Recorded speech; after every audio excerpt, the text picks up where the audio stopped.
Hello engineers, मैं engineer Saurabh Mishra स्वागत करता हूं आपका लखनऊ ब्रांच से। और आज के इस सेशन में आज हम कम्प्लीटली आज एक साइट पे आए हैं और इस साइट पे आज बहुत सी चीज़ें आपको दिखाऊंगा। और हमारे स्टूडेंट हैं जिनकी आज साइट विजिट है और आज साइट विजिट में ये लोग क्या क्या सीखे हैं आज कम्प्लीटली इस पूरे वीडियो में हम लोग चर्चा करने वाले हैं। तो चलते हैं अपनी साइट की ओर और चीज़ों को देखते हैं कि हम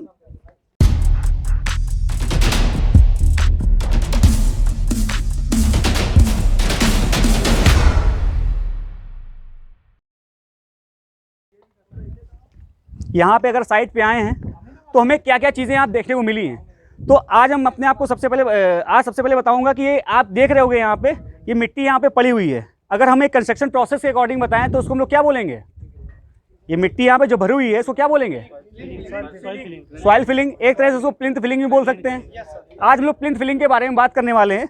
तो प्लिंथ फिलिंग आपको क्या लग रहा है सही तरीके से की गई है? क्या गलती है इसमें?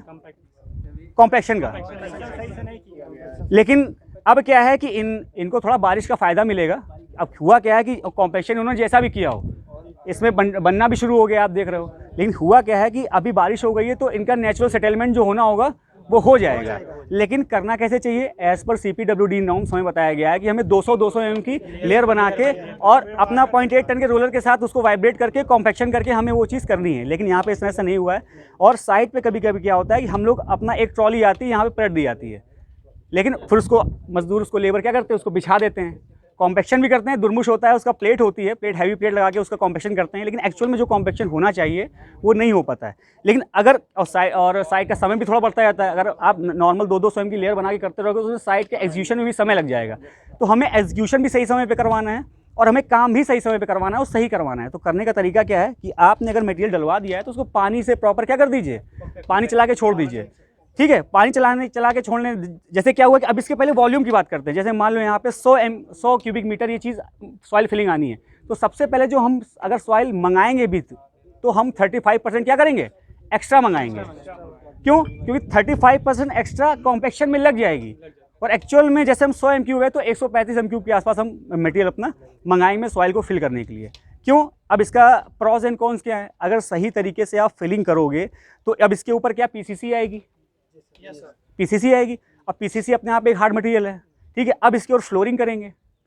ठीक है, अब फ्लोरिंग करने के बाद हो सकता है इसमें कोई डेड लोड भी रखा जाएगा।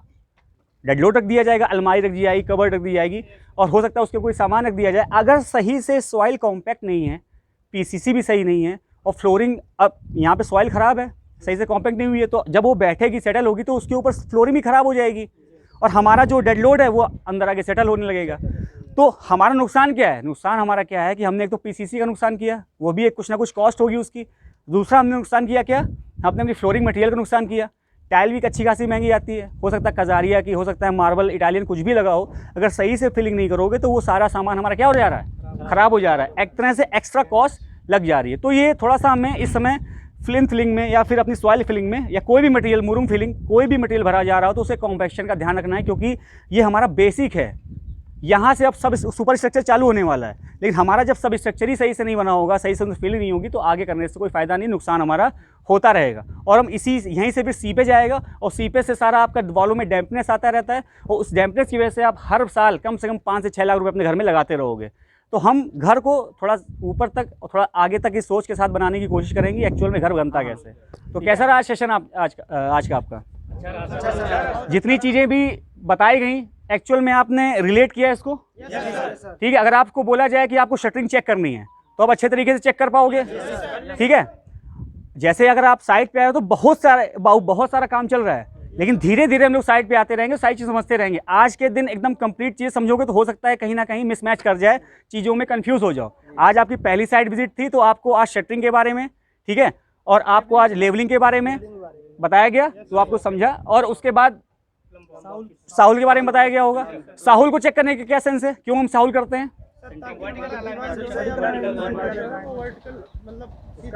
किसी भी चीज़ के सीधे होने की गारंटी है, कोई भी चीज़ है वर्टिकली है।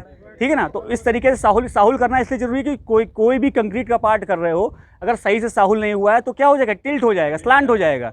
और स्लांट हो जाने में क्या है कि जो एक्चुअल में लोड आना है वो आएगा ही नहीं, क्योंकि लोड तो एक्सियल ट्रांसफर हो रहा है, वो होगा नहीं। ठीक है ना, और सेंट्रिसिटी गड़बड़ा जाती है तो कॉलम के ऊपर लोड, और एक कॉलम के ऊपर ज़्यादा लोड आए, एक कॉलम में ज़्यादा लोड आया तो उसके ऊपर और ज़्यादा आएगा।